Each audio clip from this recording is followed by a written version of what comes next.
Thank you, Ceann Corder, and I too welcome the Ambassador and her colleagues. This must be very difficult days for you and for your family and for your country, and it is very respectful and good of you to be here with us this evening. Ceann Corder, Minister, I think as we reflect on how we got to where we are and where we may be in the coming days, hard questions need to be asked of ourselves as a country, but of the EU. And the fact that since 2015, there has been a pathway effectively leading to where we are now. And that particularly in the last few weeks, I'm struck by how relatively irrelevant it seemed the EU institutions were.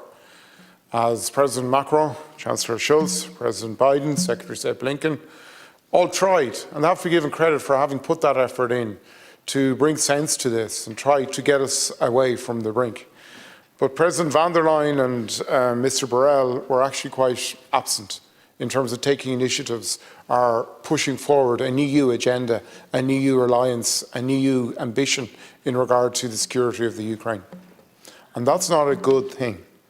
And yes, I acknowledge that there's a package of aid approved, but the notion that you then would wait, an emergency summit called for tomorrow evening, well past the time for having an emergency summit to discuss sanctions.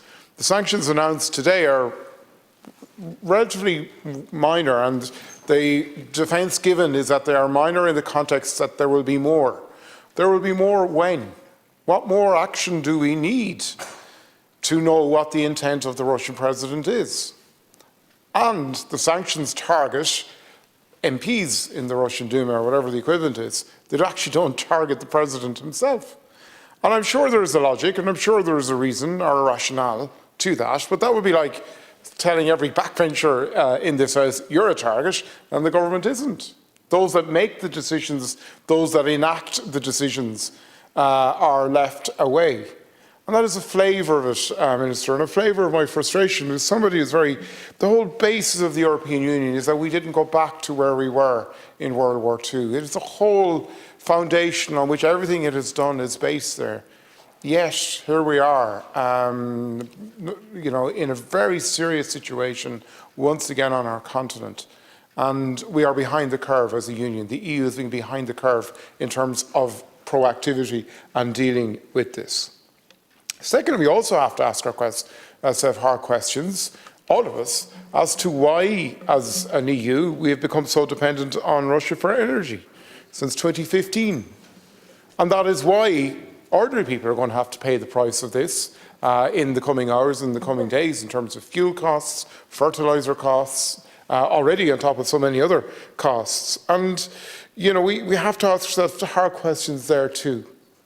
And Deputy O'Dowd was right, he referred to former President Trump, who cheerled Vladimir Putin the whole way through his term. And while that cheerleading was happening, it seemed that the Russian forces were building, the Russian arrogance was building, and the President Putin was getting more and more truculent in his views of where Russia should go. And yet there was very little opposition or very little effort made to try and stop him, to try and put a halt to his ambition, and to try and stop a situation arriving where we are here today. So, Minister, hard questions do have to be asked, and we have to learn the lessons from that. It's very little consolation to the people of Ukraine who are facing such an uncertain time, an uncertain future, but we also have to get serious around sanctions and stop faffing around, tinkering at the edges. We are either serious or we are not. And that includes hard calls to be made in this country, too, around banking and financial arrangements. And yes, Minister, I know you're engaged in the case, but I too was struck the small matters that make such a difference around visa participation. I acknowledge the work that you and the Department of Foreign Affairs have done around surrogacy to try and ease that burden. But there are other things that can be done there too to assist our citizens over there. Because we have to hope that tomorrow night's summit presents us with a new European Union, a new attitude, a new determination, one that is based on action and strong action rather than hope, rather than words, and rather than raps on the knuckles, that it's based on something that means something and that will actually change what may be an inevitable course.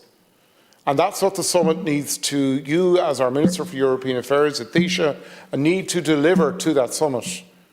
that a small republic, crafted and created in the face of opposition from a superpower of the day, that a small republic 100 years on will stand up for other small republics, will stand up for the national aspirations of others, defend those aspirations, defend those borders, defend those people, in the same way that we look to other countries around the world to defend us 100 years ago.